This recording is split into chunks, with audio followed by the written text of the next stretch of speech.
Umar ibn Saad was a commander in the army of the Umayyad Caliphate during the Battle of Karbala in 680 AD.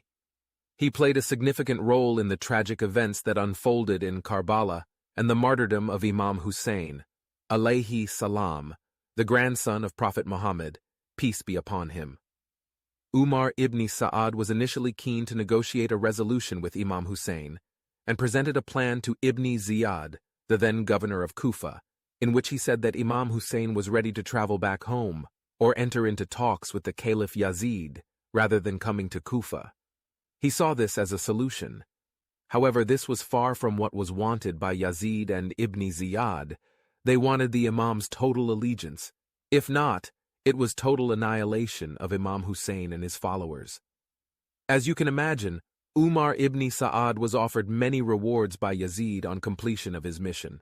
He also had children living in Kufa and was conscious of what Ibn Ziyad could do to them. Shimr ibn Al-Joshan arrived in Karbala on the 9th of Muharram, the day before Ashura.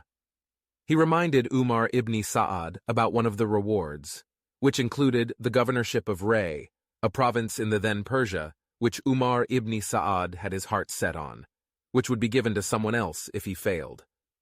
The task was either get the allegiance of Imam Hussein or annihilate him and his supporters on the plains of Karbala.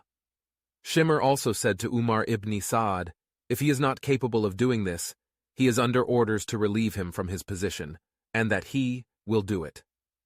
Umar ibn Saad now had a clear choice. Does he follow the orders of Yazid and Ibn Ziyad or not?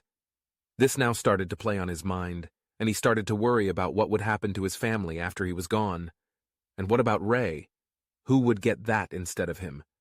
His choice was, does he choose what had been promised to him in the dunya, or does he prioritize his afterlife? After all, the opposition here was Imam Hussein, the grandson of the Holy Prophet Muhammad. Then, on the 10th of Muharram, known as Ashura, he made his choice. The rewards on offer from dunya to him by Yazid, and the fear of what would happen if he didn't follow orders, proved too tempting for him. And this overcame him, and he chose the dunya. In fact, on the day of the battle he proudly acclaimed, "Let it be seen and known that I was the first to start the fighting," as he fired the first arrow at the camp of Imam Hussein.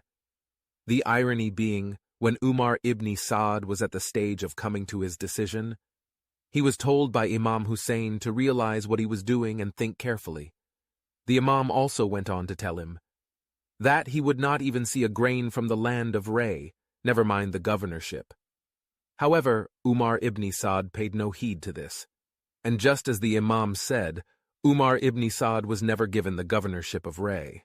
So, not only did he start the war to attack Imam Hussein, the Prophet Muhammad's grandson, he likely condemned the entirety of his afterlife to hell and damnation.